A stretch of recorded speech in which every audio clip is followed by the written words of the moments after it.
Hey, it's Joshua Vergara. What's going on, everybody? And to round out all of the Huawei coverage, I'm finally getting to show you a couple of the other products that were announced alongside the Mate 20 and the Mate 20 Pro. Now, the first one we're going to look at is the watch.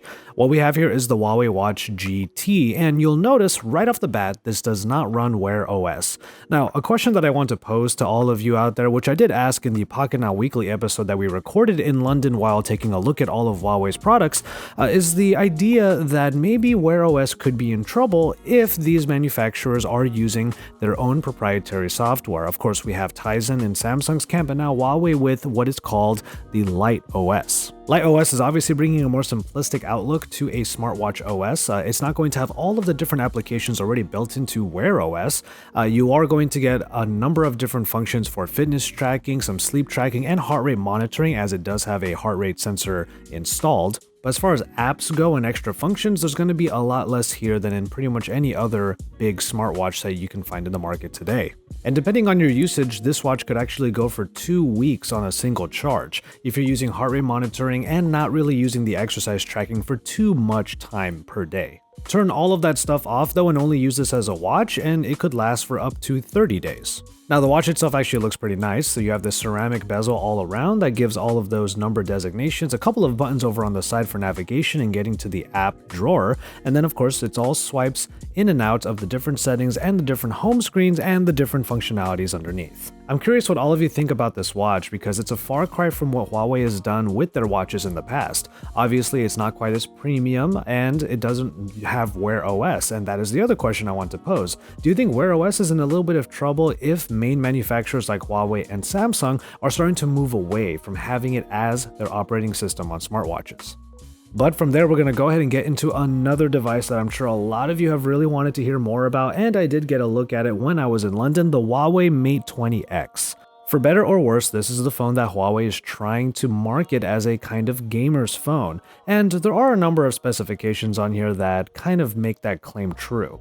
Obviously, the platform is going to still be the Kirin 980, so you still get the high performance that you get from the other Huawei Mate 20 series phones, but it's really all about that screen that comes in at 7.2 inches. Now, the resolution is still going to be full HD+, so that's something to take into consideration, but the way that they have put the screen onto the Mate 20X is much like the regular Mate 20, where you only have that teardrop notch at the top that houses basically just the front-facing camera.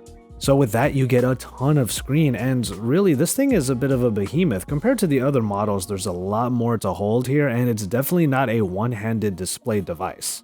Other specifications include the 6GB of RAM and 128GB of onboard storage, and you also get the same cameras that you would get on the Huawei Mate 20 Pro. I didn't really get to play any games on the phone, we didn't have a whole lot of time with it, but I did watch some media on it, and I have to say the screen experience was pretty awesome. After all, this could be considered the middle path between a large smartphone and a small tablet. Obviously, if you want more resolution out of it, you're just not getting it here. It's still full HD, but that's more than enough for pretty much anything that I think most users would want to view on here. As far as gaming goes, yes, Huawei did say that this could go up against the Nintendo Switch, and on a spec sheet, sure, maybe a smartphone does have better specifications, but obviously you get into the argument about intellectual property.